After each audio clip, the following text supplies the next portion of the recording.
사위는 2018년에 서울대학교 컴퓨터공학과를 졸업하고 국내 1위 인터넷 기업에 다니고 있었어요. 처음엔 준호가 너무 완벽해 보였죠. 우리 딸은 철없는 외동에다가 남편은 대전에서 대대로 유지 집안이었어요. 저의 시아버지는 대전의 최초 자동차 정비소를 차려 크게 성공하셨고 지금은 남편이 물려받아 크게 키워 대리점만 대전 시내에 10개나 되는 사장님이에요. 주변 지인들은 기업 회장이라 하지만 그 정도는 절대 아니죠. 부족한 것 없이 자란 남편은 자연스레 아버님의 사업을 물려받고 사람이 착하고 정직하다 보니 대전 시내에서는 나름 사람 좋고 자동차도 잘 고치고 바가지 씌우지 않는 좋은 정비소 중에 하나라는 평판이 나 있어요. 왜 부자들이 모질지 않고 마음이 풍족하고 여유롭다잖아요. 우리 남편이 딱 그래요. 저도 때로는 손해보는 것 같고 다 퍼주는 남편이 답답하다가도 그렇게 손해보듯 장사를 해서 사람들이 계속 찾아왔다고 생각하며 이 정도면 됐다 생각하고 살고 있어요. 그러니 사위만 착하고 우리 유진이 밖에 모른다니 시댁이 가난해도 상관없었어요. 남편도 저도 사랑이 가장 중요하다고 생각했으니까요. 시댁은 서울 봉천동 토박이나 마찬가지였어요. 아버지가 일찍 돌아가시고 홀 시어머니의 누나가 둘인 집안이었어요. 어머니는 어렵게 식당 일을 해가며 세 아이를 키웠죠. 누나 둘은 상고와 미용고등학교를 졸업해서 큰 누나는 작은 기업의 경리로 둘째 누나는 이제 막 서울 강남의 큰 미용실의 막내 디자이너가 되었어요. 막내 아들인 준호는 그중에 공부도 잘하고 똑똑하고 착실하고 착해서 어머니의 자랑이었어요. 서울대학교에 당당히 합격해 온 동네 사방팔방 자랑할 정도로 아끼는 아들이었어요. 사돈에게 준호는 아들이자 친구이자 남편이었죠. 한마디로 개천에서 용난 거예요. 딸아이는 다정한 남편과 귀여운 아이를 꿈꾸며 결혼 생활을 시작했습니다. 그런데 문제는 결혼 전부터 터졌다고 생각해요. 상견례 때의 일이었어요. 우리 준호는 어릴 때부터 참 똑똑했어요. 뭐든지 혼자 알아서 잘했고 공부도 남달랐죠. 서울대학교 컴퓨터공학과에 들어간 것도 다 우리 아들이 똑똑한 데다가 노력도 엄청 한 덕분이에요. 아, 네이버 회사에 들어간 것도 다들 아시죠? 요즘은 회사에서 큰 프로젝트를 맡아서 굉장히 바쁘답니다. 회사에서 준호 없으면 일이 안 될 정도라니까요. 정말 대단한 우리 아들이죠. 아, 그래요? 준호군이 정말 훌륭한 청년이네요. 유진이와 함께라면 앞으로 두 사람의 앞날이 아주 밝을 것 같습니다. 저희도 두 사람이 좋은 가정을 꾸리기를 기대하고 있습니다. 우리 집에서는 상견례 선물도 정성스럽게 준비했는데 사돈댁은 빈손으로 왔네요. 남편은 스스로를 낮추고 우리 딸 잘 봐달라는 태도로 일관했는데 사돈댁은 그저 자기 아들 자랑만 하고 딸 가진 부모가 죄인이다 생각해야 하는 건가 저는 좀 답답하기만 했어요. 웨이터가 계산서를 가져오고 어색한 침묵이 흐르자 남편이 먼저 계산하려고 지갑을 꺼내는 겁니다. 저희가 계산하겠습니다. 저희가 오늘은 꼭 대접하고 싶으니 오늘은 편히 계시고 신경 쓰지 마세요. 아, 그러시겠어요? 그럼 잘 먹었습니다. 그런데 우리 준호는 회사에서 너무 바쁘니 이런데 신경 쓸 여유가 없네요. 유진이 덕에 준호가 큰 걱정 없이 회사 일에만 집중할 수 있겠어요. 그 말을 듣고도 우리 유진이는 배시시 웃기만 하고 한술 더 떠. 걱정 마세요, 어머니. 제가 알아서 준비 다 하고 있어요. 하는 겁니다. 저게 저 말이 뭔 뜻인지는 알고 대답하는 건지 싶더라고요. 아, 아닙니다. 저희가 신경 쓸 일입니다. 준호가 바쁜 건 당연하죠. 남자가 사회생활 잘하려면 회식도 사회생활 일부죠. 유진아, 네가 더 신경 쓰거라. 그렇죠? 우리 준호는 회사에서 알아주는 인재거든요. 회의할 때도 항상 준호 의견을 따르는 게 다반사래요. 유진이가 결혼하면 우리 준호 뒷바라지를 잘해줘야죠. 준호가 요즘 워낙 바빠서 그리고 이따가 갈 때 준호 좀 차로 회사까지 데려다 주고 가면 좋겠어요. 요즘 우리 아들이 너무 피곤해서 말이에요. 그래도 되겠죠? 사돈어른, 여기는 기사분이 따로 있으시던데요. 대체 무슨 말을 더 해야 하나? 우리 딸이 아니라 자기 아들을 챙기라고. 정말 우리 앞에서 벌써부터 우리 딸은 안중에도 없고 계속 이런 식으로 나오면 나중에 더 큰 문제가 생길 것 같은 생각이 들었습니다. 벌써부터 이래도 괜찮은 건가? 준호는 착하고 다정한데 어머니는 좀 마음이 답답했습니다. 결국 남편은 그러마했고 뒷자리에 남편과 딸, 저 셋이 앉고 기사 옆자리엔 준호가 앉아 준호를 회사까지 데려다주고 그제서야 남편이 앞자리, 딸과 저는 뒷자리에 앉아 대전으로 돌아왔습니다. 오는 길에 남편에게 뭐라고 하고 싶기도 했는데 딸도 듣는데 뭐라 할 수가 없더라고요. 돌아오는 내내 제 속이 얼마나 끓던지요. 어찌저찌 결혼은 했지만 저는 하나에서 열까지 다 맘에 안 들었습니다. 그때마다 남편은 좋은 게 좋은 거니 참으라고 했습니다. 제가 결혼하냐고요. 유진이가 좋다는데 우리는 해달라는 거 다 해주자고 했습니다. 본인이 못하겠다고 하면 모를까 지는 좋다지 않냐며 저를 말렸습니다. 그래서 저도 마음을 고쳐먹고 지가 하자는 대로 다 해줬습니다. 대전에서 결혼식을 하면서 결혼식장 비용도, 신랑 측 식대도, 관광버스 대절비도 다 우리가 냈습니다. 아니 우리가 무슨 어디가 모자란 딸 시집 보내는 건지 알 수가 없었지만 남편은 우리가 형편이 좀 더 나으니 우리가 하자고 했습니다. 우리 가진 돈 물려줄 아이는 유진이 뿐인데 유진이 한 번뿐인 결혼식 얼굴 붉히지 말고 기분 좋게 돈 쓰자고요. 돈 싸 짊어지고 갈 것도 아닌데 그냥 쓰자고요. 남편의 말도 일리가 있어 참았습니다. 그리고 저희가 이렇게 베풀고 퍼주면 우리 딸을 귀히 여겨주겠지 하며 좋게 좋게 마음 먹으려 노력했습니다. 우리 딸만 행복하다면요. 그러다 제가 기쁜 얼굴이 아니었던 걸 알았던지 딸 아이는 틈만 나면 지 남편 자랑을 그렇게 했습니다. 딸 아이는 준호가 얼마나 다정한지에 대해 말했습니다. 주말마다 교회를 갈 때면 딸의 작은 손가방을 대신 어깨에 메고 딸의 뒤를 졸졸 쫓아다닌다며 교회에서 만나는 집사님들마다 남편을 보며 얼마나 부러워하는지 모른다며 남편 자랑만 하더라고요. 어머, 자기네 남편은 정말 다정하네요. 유진 씨가 참 복이 많으신가 봐요. 라고들 했다나요. 어머, 유진 씨. 남편이 진짜 자상하시네요. 그 조그만 백이 무거워서 남편 보고 들라고 하는 거야?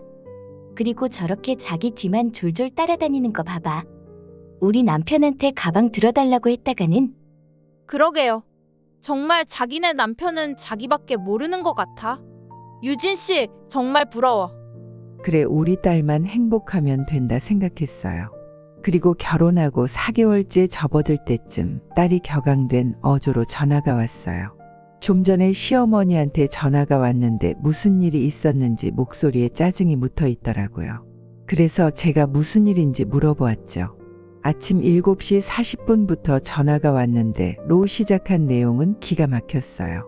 유진아, 우리 준호는 아침에 출근했니? 네, 어머니 좀 전에 했어요. 그래? 아침은 먹고 출근한 게야?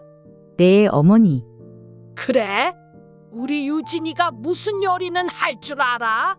무슨 반찬 해줬니? 저 요리 잘해요. 된장찌개에 멸치볶음, 계란말이 해서 먹었지요.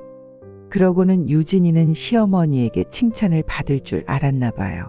그런데 돌아온 말은 그래?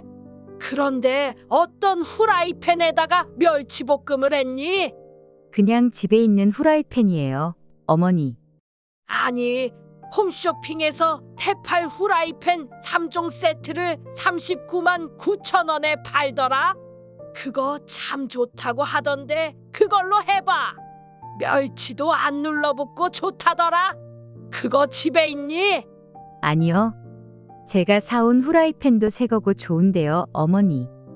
아니다 아니야. 세상에 그게 말이다. 아무리 뭘 태워도 물로 쓱하니까 깨끗해지더라.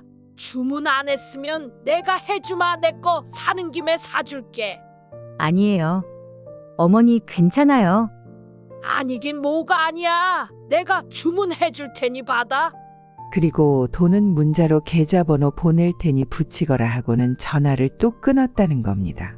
여기까지 듣고는 제가 픽 웃었습니다. 얼마 안 하는데 그냥 하나 사거라. 물론 속으론 무슨 아들네 후라이팬까지 신경 쓰나 싶었지만 따져 뭐합니까? 그리고 니들 거는 니들이 사는 게 맞지 했습니다. 그런데 우리 딸이 화가 난 건 그게 다가 아닙니다. 전화를 끊은 후 시어머니의 문자 때문이었습니다. 계좌번호와 79만 8천 원인데 80만 원 보내라고 했다는 겁니다. 39만 9천 원이라더니 왜 80만 원이라냐 했더니 이유는 딸내 거 사면서 자기 것도 샀다는 겁니다. 그리고 그 후라이팬으로 반찬해서 보내준다고 합니다. 그러니 니들이 돈 내라고 니들 반찬 해다 주려고 산 후라이팬이니 그 돈까지 보내라는 것이었죠. 웃음밖에 나오지 않았습니다. 어떻게 보면 작은 간섭이라 생각하겠지만 이건 너무나 노골적이지 않습니까?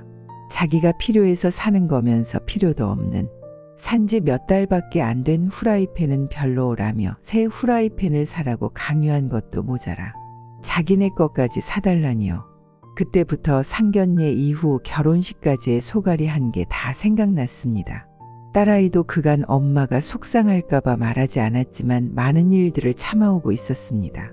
결혼식 자체도 문제였지만 결혼 전 혼수 준비를 할 때도 사돈의 도가 지나친 요구에 기가 찼었는데 그때 되돌리지 못한 게 후회가 되었습니다.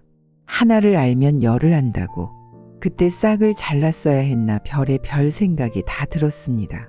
일단은 딸아이를 달래 전화를 끊었습니다. 그리고 당장 남편과 의논을 하기 위해 사무실로 달려갔습니다. 남편은 이야기를 듣더니 시어머니한테 후라이팬 사주는 게 억울하냐고 하더군요. 아니 그게 문제가 아니라고 했죠. 하나를 보면 열을 안다고 유진이 앞날이 훤하다고 제가 막 길길이 뛰었습니다. 여보, 지금 그깟 80만 원이 아까워서가 아니에요.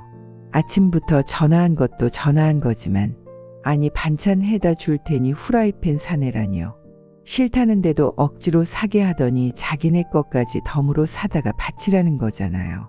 너무 속이 훤히 보이는 행태 아닙니까? 여보 그래요? 좀 얍체 같기는 하지만 그런 일로 유진이 이혼이라도 시킬 셈이요? 당신 속상한 거는 알겠지만 어찌 할 도리가 없어 보이요. 정 불만이면 돈 보내지 말고 유진이 보고 전화해서 생각해보니 후라이팬도 필요 없고 어머님도 저희 반찬 걱정하지 마시라 해요. 알아서 해먹는다고.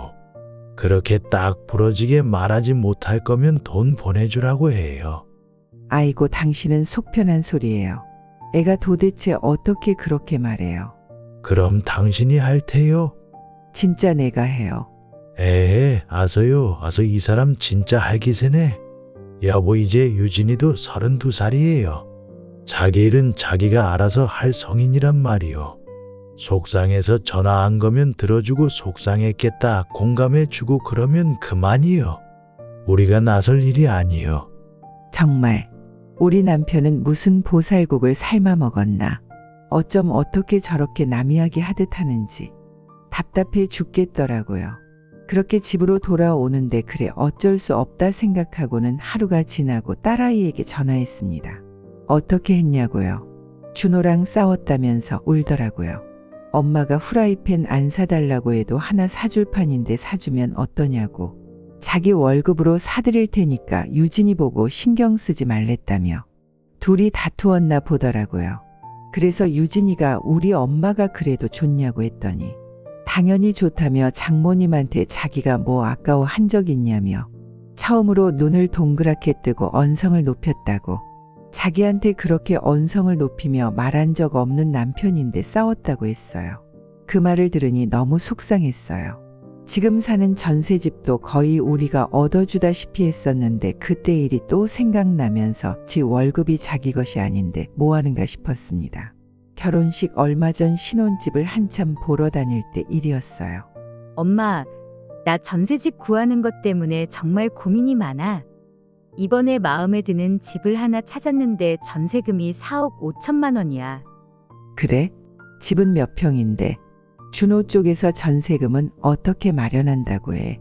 그게 문제야, 엄마. 오빠가 둔 돈이 없대. 뭐라고?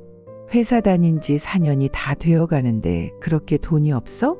월급을 뭐에 썼길래? 나도 그게 너무 이상해서 물어봤어. 그런데 남편이 월급을 그동안 시어머니한테 맡겼다고 하더라고. 그래서 이번에 결혼 준비하느라 돈을 좀 달라고 했더니 시어머니가 그동안 모은 돈이 1,000만 원밖에 없다는 거야. 그것도 그걸 결혼식 비용으로 쓰겠다고 하시더라. 1,000만 원? 그럼 시어머니가 준호의 월급을 다 써버렸다는 말이야. 그동안 모아둔 게 그것밖에 없다는 게 말이 돼? 그러니까 나도 너무 어이없었어. 회사 들어가서 4년 동안 열심히 일했는데 시어머니가 그 돈을 다 쓰신 거야. 그래서 우리가 결혼하고 살 집을 마련할 돈이 거의 없어진 거지. 어휴, 정말 말도 안 된다. 도대체 그 돈을 어디다 썼다는 거야? 준호가 그걸 이제까지 몰랐다는 것도 이해가 안 되고, 그럼 전세집은 어떻게 할 생각인데? 그래서 오빠한테 물어봤더니 회사에서 대출을 8천만 원까지는 해줄 수 있대. 근데 그걸로는 모자라잖아.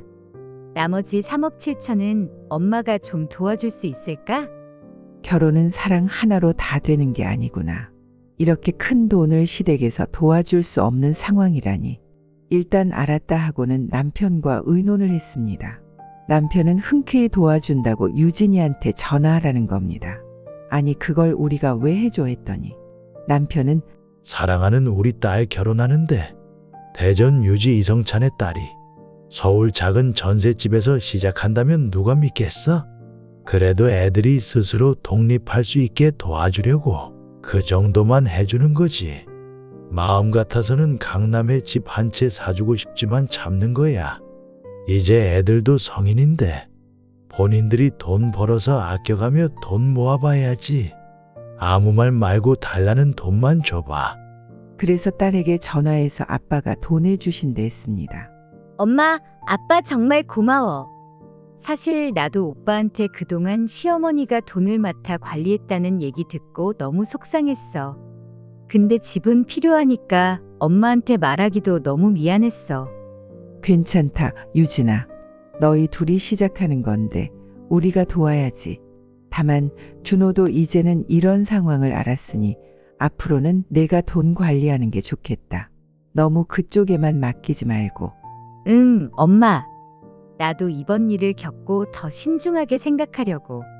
시어머니는 돈을 관리하는데 무책임한 것 같아. 앞으로는 절대 그렇게 안 할 거야. 그래, 유진아. 이제는 내가 스스로 챙겨야 해. 결혼은 둘만의 일이 아니라 현실적인 문제도 많이 따르니까 너희 둘이 잘 헤쳐나가길 바란다. 결혼을 준비하면서 현실의 벽에 부딪힌 딸은 친정의 도움을 받으며 어려운 상황을 극복하려 했습니다. 남편들 준호에 모아둔 돈이 시어머니에게서 제대로 관리되지 않은 상황에서 딸은 새로운 결심을 하게 되었죠. 결혼은 사랑만으로 해결되지 않는다는 사실을 깨닫고 앞으로는 더 신중하게 살아가기로 다짐했었는데요. 결혼 후 작은 간섭부터 매달 용돈을 노골적으로 요구하지는 않았지만 사사건건 전화해서 자신이 필요한 물건들을 사오도록 했습니다. 한 번은 또 전화가 왔답니다. 이제는 전화 받기가 무섭다고 하더라고요. 그래서 전화를 안 받았더니 초인종이 한 번 울리더니 잠시 후 삑삑비비빅 하면서 현관문이 열리더랍니다. 깜짝 놀라 방으로 후다닥 뛰어들어갔다고 하더라고요. 자다 일어난 척 밖으로 나갔다고 해요. 아니, 어머니 무슨 일이세요? 아니, 넌 왜 전화를 안 받니? 반찬 가져다 주러 왔는데 너 전화 안 받아서 준호한테 전화해서 비밀번호 누르고 들어왔다. 어머, 어째 이럴 줄 알았으면 그냥 전화 받을걸. 비밀번호 누르고 들어왔다고 무식한 시애미 취급 마라. 네가 전화 안 받아서 준호한테 물어본 거니까. 자, 이거 얼른 냉장고에 넣어라. 그 이후론 시어머니 전화는 노이로제에 걸려 3번 안에 받는데 하루가 멀다 하고 전화해서 오늘은 뭐 먹여보냈냐, 와이셔츠는 다렸냐, 세탁소 보냈다고 하면 집에서 놀면서 뭐하냐, 직접 다림질 해야지, 세탁소 가면 카라깃이 예쁘게 안 다려진다는 둥, 온갖 반찬에 뭐뭐 넣고 해주었는지 검사한다고 했습니다. 그러면서 우리 아들이 벌어온 돈으로 편히 살면서 넌 무슨 말이 맞냐 하며 은근히 집에 있는 아이를 구박했다고 하네요. 아이의 집이 대전이다 보니 남편의 직장인 서울에서 새롭게 일자리를 구하려고 하는 중이었습니다. 우리 딸아이가 1년을 놀았습니까? 2년을 놀았습니까? 고작 결혼한 지 4개월 되었습니다. 아니 이런 걸 일일이 나열하자면 끝이 없었습니다. 너무 속상해서 남편에게 말하니 남편은 스스로 알아서 해결하게 놔두랍니다. 그런 걸로 이혼시킬 셈이냐며 남편 준호가 착하고 다정했기에 이런 문제들은 별것 아니라나요. 그렇죠. 이런 일로 이혼시킬 수는 없죠. 그래서 딸아이에게 애둘러 시어머니한테 그만 간섭하시라고 기분 안 나쁘게 잘 말해보라고 했습니다. 그랬더니 시어머니도 알겠다며 웃으며 잘 지내보자고 화해했다더군요. 그래서 잘됐다, 다행이다 했습니다. 그러고 또 한 달쯤 지났을 때였습니다. 매일같이 전화하던 시어머니가 한동안 전화가 없더니 일주일 만에 전화가 왔더랍니다. 시어머니가 무릎이 아프다며 병원에 같이 가자고 웃으며 미안해하며 말하더랍니다. 유진아, 내가 무릎이 너무 아파서 병원에 가봐야겠어. 네가 좀 같이 가줄 수 있겠니? 네, 어머니. 제가 모시고 갈게요. 진료비는 내가 내야 하는데 내가 낼 수 있어? 걱정하지 마라. 처음 병원에 갔을 때 시어머니는 스스로 진료비를 냈습니다. 하지만 2번째 병원에 가던 날부터 상황이 조금씩 달라졌습니다. 병원 첫날은 진료비만 나왔습니다. 고작 몇만 원을 냈을 뿐입니다. 그리고 다음 방문할 때는 수술을 할지 말지 검사를 하루 종일 해야 한다고 했습니다. 아이고, 이번엔 검사는 좀 비싼가 봐. 그런데 내가 오늘 카드 한도가 차서 결제를 못하겠구나. 유진아, 네가 좀 대신 내줄 수 있겠니? 좀 찜찜하기는 했지만 어쩝니까? 카드 한도가 다 되었다는데요. 네, 어머니. 제가 낼게요. 그래, 고맙다. 너밖에 없다. 아이고, 우리 착한 며느리. 결국 88만 원을 결제했다고 해요. 그때부터 시어머니는 점점 유진에게 병원비와 수술비, 재활치료비를 떠넘기기 시작했습니다. 어머니가 내야 할 진료비와 치료비는 점점 쌓여갔고 딸아이는 그 모든 부담을 혼자 감당해야 했죠. 그 부담은 결국 딸아이는 결혼할 때 친정에서 받은 비상금까지 사용하게 만들었습니다. 엄마, 나 할 말 있어. 결국 결혼할 때 받은 비상금을 쓰게 됐어. 시어머니 병원비가 너무 많이 나와서 카드 한도도 넘었고 도저히 안 될 것 같아서. 뭐라고? 그 비상금은 정말 내가 급할 때 쓰라고 준 건데 시댁에 그 돈을 쓰게 된 거야. 어쩔 수 없었어. 준호는 회사 일 때문에 신경 못 쓰고 시어머니는 나한테만 기대고 있었어. 제가 잘 놔두었다가 꼭 필요할 때 쓰라고 한 1억 중에 1200만 원이 넘는 돈을 쓰게 되었습니다. 중간중간 어머님 모시고 병원 갈 때마다 택시비며 밥값까지 모두 유진이가 부담했었다고 합니다. 그때마다 사위 준호는 유진이한테 고맙다고 두 손을 꼭 잡아주며 우리 엄마 잘 돌봐줘서 고맙고 너 같은 복덩이를 누가 보내줬는지 모른다며 고마워했다고 합니다. 딸이 선택한 남편은 분명 착하고 다정한 사람입니다. 하지만 그 사람만 보고 이 결혼을 계속 이어가게 해야 할까요? 아니면 벌써부터 이렇게 경제적인 문제로 힘들어하는 딸을 이혼시키는 게 맞을까요? 너무나도 고민되는 상황에 처한 저는 어떻게 해야 할지 도무지 답을 찾을 수가 없네요. 이런저런 고민이 있어 어째야 하나 고민만 하던 중 사건은 터지고 말았습니다. 첫 번째 구정이 되었어요. 이제나 오려나 저제나 오려나 기다리고 있는데 오후 3시가 넘어가는데 딸아이에게 전화가 왔습니다. 이제 왔나 보다 반갑게 전화를 받았습니다. 응, 유진아, 어디쯤이야? 엄마, 아니 무슨 일이야 유진아? 응? 엄마. 나 택시 타고 가고 있어. 근데 돈이 없어. 택시비 가지고 집 앞에 나와. 택시는 뭐며 돈은 또 왜 없는 것이며 준호는 뭐하고 왜 울기만 하는 것인지 알 수가 없어 계속 아이에게 묻는데 아이는 울기만 하는 것입니다. 일단 아이를 달래고 집 앞으로 나가 기다렸죠. 아이가 3시간 만에 도착했습니다. 준호는 없고 혼자 외투도 없이 아이는 눈물 콧물 범벅이 되어 와락 안기는 겁니다. 저도 너무 놀래서 아이에게 제 외투를 벗어주고 집 안으로 데리고 들어갔습니다. 한참 우는 아이를 달래고 따뜻한 차를 먹이며 좀 진정시키고 이야기를 들어봤습니다. 놀란 남편도 안절부절 못하고 한숨만 푹푹 쉬며 옆에서 지켜보고 있었습니다. 이야기를 듣기 시작하니 기가 막히고 코가 막혔습니다. 구정이 되자 우리 딸은 나름 열심히 설 선물을 준비했습니다. 시댁에 가져갈 갈비 세트며 과일도 최고급으로 시누이들 것까지 백화점에서 준비했습니다. 설 일주일 전에 설 전전날 집으로 배달될 수 있게 예약을 하고 돌아오는 길에 시어머니에게 전화가 오면서 시작됩니다. 유진아, 이번 설에 좀 일찍 와서 음식 준비하는 게 어떠니? 설이 화요일이니까 준호 금요일에 회사 좀 일찍 끝난다고 하더라. 그럼 금요일 오후에 출발하렴. 어머니 갈비랑 과일 현대백화점에서 일요일 날 배달되게 예약해 놓았어요. 그거 받아서 가려면 일요일 오후에나 출발하려고 했는데요. 며칠 전부터 와서 준비했으면 좋겠는데 일요일 날 오후에 오면 장은 언제 보고 음식 준비는 언제 하냐? 내가 너도 알다시피 무릎이 성치 않아. 수술한 지 한 달도 안 되었잖니. 이번엔 네가 좀 일찍 와서 도와줘야겠다. 백화점은 전화해서 좀 빨리 배달해 달라고 연락해보렴. 아, 맞다. 어머니, 제가 어머니 무릎은 생각 못했네요. 전화해서 금요일 날 오전에 배달시키고 준호 씨 퇴근하면 바로 출발할게요. 딸아이는 살짝 힘들어했지만 그래도 어머니 무릎이 아프니 올해만 그러면 되겠지 생각했다고 해요. 가서 시장 보고 반찬 만들고 어찌저찌 요리하면서도 딸아이가 반찬도 잘 못하고 서툰이 핀잔 주는 시어머니에게 웃으면서 어머니, 제가 서툴죠? 어머님이 가르쳐 주세요. 이리 줘봐. 너 아무래도 요리 학원이라도 다녀야겠다. 아니면 매주 나한테 와서 요리 배워라.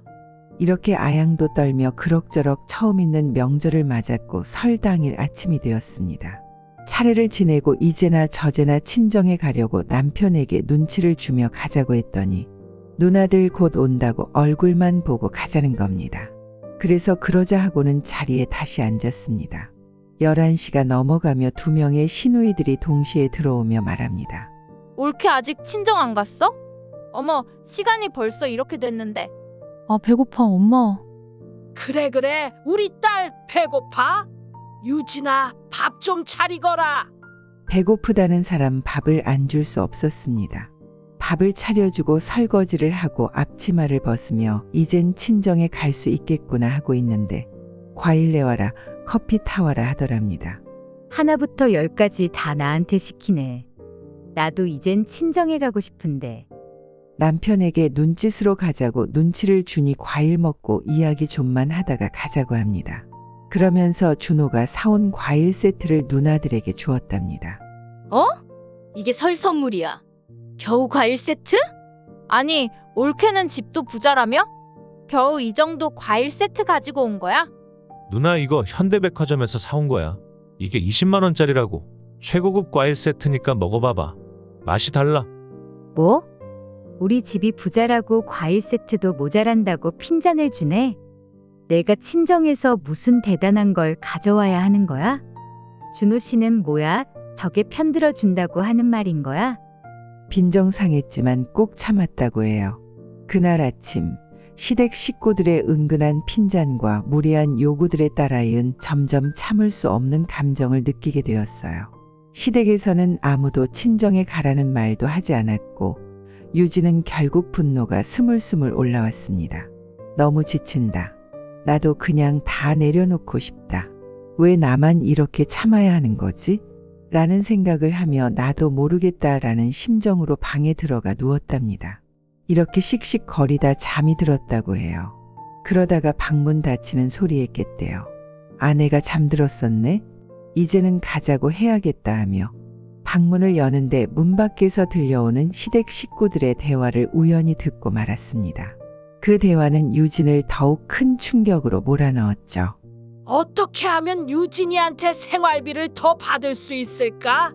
매주 요리 가르쳐 준다고 장봐 오라고 해서 니들 반찬도 만들어 보내고 우리 집 반찬도 해먹고 그럴까? 얘들아 궁리 좀 해봐라. 뭐 좋은 아이디어 없냐? 요즘 생활비가 빠듯해서 말이야. 엄마, 제발 그러지 마세요. 그러면 유진이 힘들어해요. 제가 따로 용돈 더 드릴 테니까 그만하세요. 그래도 남편은 내 편이네 하고 생각한 건 잠시였다고 하네요. 엄마, 그렇게 잔돈 몇 푼으로 너무 그러지 마세요. 차라리 크게 한 방 땡겨보죠. 유진이한테 집을 사달라고 하든가 아니면 아예 합가하자고 해요. 큰 돈으로 해야지. 뭐 그렇게 급하게 할 필요는 없잖아요. 그냥 놔둬요. 유진이는 어차피 친정 재산 다 우리 거라고 생각하고 있어요. 우리가 잘해주면 결국 다 퍼줄 사람들이니까 그냥 조금 더 예쁘다 잘한다 해주세요. 그 대화를 듣고 말았던 딸아이는 더 이상 참을 수 없었습니다. 어머니와 시누이들의 말도 기가 막혔지만 남편의 말은 정말 믿을 수 없었다고 합니다. 시댁 식구들이 자신을 어떻게 바라보고 있는지에 대한 충격과 배신감이 밀려왔죠. 결국 딸아이는 더는 그 자리에 있을 수 없었습니다. 짐이고 겉옷이고 할 것 없이 입은 채로 그대로 신발만 신고 달려나와 무작정 택시를 타고 서울 봉천동부터 대전까지 택시를 타고 왔더라고요.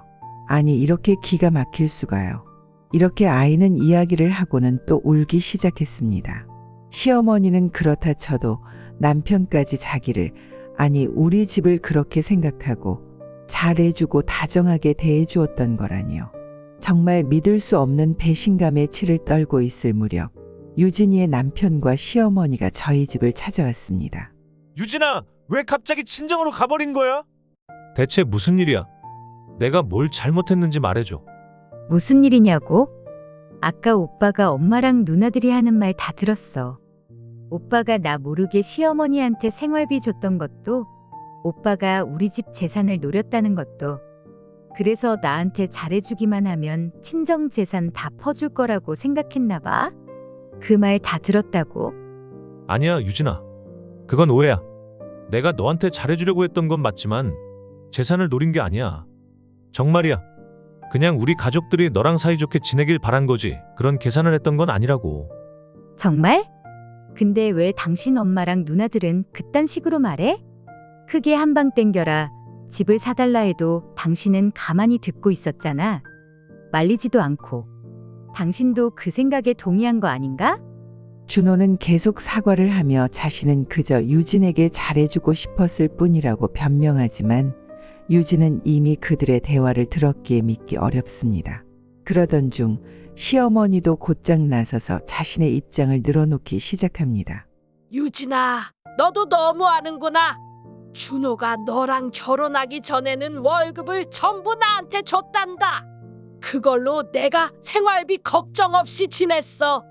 근데 너랑 결혼하고 나서는 용돈조로 겨우 150만 원씩만 받았단다. 생활이 빠듯해서 그랬어. 내가 어떻게 살아가야겠니? 무슨 힘이 있다고 이 엄마를 불쌍히 여기는 준호가 용돈 조금 준 거다. 그 정도는 이해해주라. 어머니 150만 원이 용돈이라고요? 150만 원씩이나 받아놓고 생활이 빠듯하다고? 그동안 그 돈 다 어디에 썼다는 거예요? 유진아, 엄마 입장에선 그렇게 느낄 수 있어. 엄마도 생활비 때문에 힘드셨던 거고, 그러니까 말 못한 건 미안한데 대신 내가 더 아끼고 너한테 잘할게. 조금만 이해해줘. 사위는 시어머니를 감싸며 이해해달라고 말하지만 유진의 마음은 이미 상처받은 상태였습니다. 사위가 시어머니의 요구를 들어주려는 모습을 보며 딸아이는 더 이상 그들의 변명을 받아들일 수 없었죠. 그때 남편이 조심스럽게 시어머니에게 말을 꺼내기 시작합니다. 사돈, 저도 자식 키우지만 사돈도 독립해야 하지 않겠어요? 언제까지 아들이 생활비를 대줘야 하나요? 사돈도 독립하셔야죠. 이대로는 안 됩니다. 우리 남편의 말에 발끈한 유진이 시어머니가 돌변한 태도로 본색을 드러내기 시작했습니다. 뭐? 내 아들을 내가 등골을 뺀다고? 사돈 어른 그렇게 말씀하시면 안 되죠. 그렇게 따지면 유진이 너도 마찬가지 아니야. 내 아들이 너 먹여 살리느라 얼마나 고생하는지 알아. 너만 아니면 우리 아들은 아직도 나랑 알콩달콩 잘 살고 있을 거야. 왜 내 아들한테만 뭐라 해? 그까진 너희 친정돈 필요 없다. 엄마 제발 그만해요. 그러지 마세요.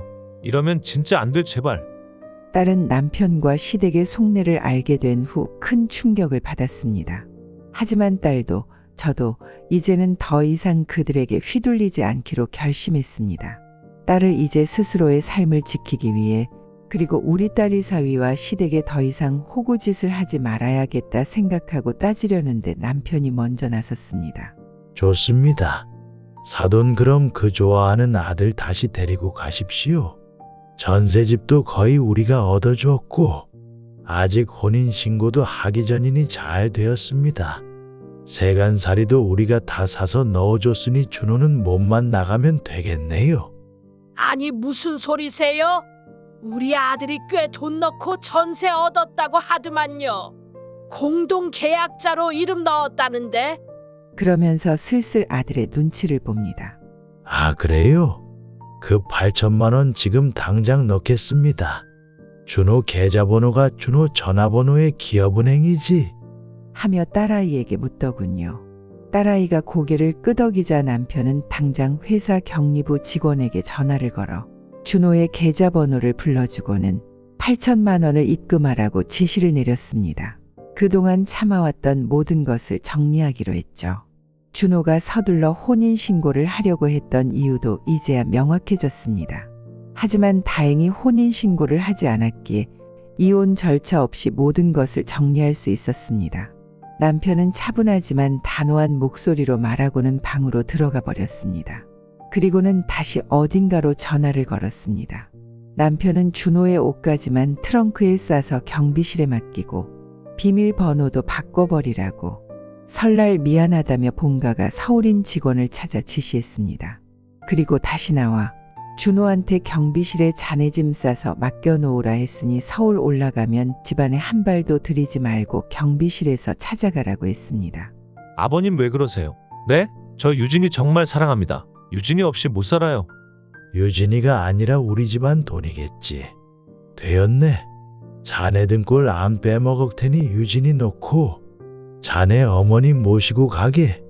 참 그리고 갈 때 차키는 내놓고 가게.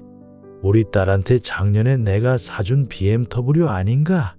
결혼 예물로 주었던 롤렉스 시계와 반지는 그냥 가지던 버리던 팔던 알아서 하게. 우리도 자네한테 받은 예물은 알아서 처리하겠네. 그럼 서로 예물은 각자 알아서 하고. 이제 정리 끝났지? 우리 집에서 어머니 모시고 나가게 이제.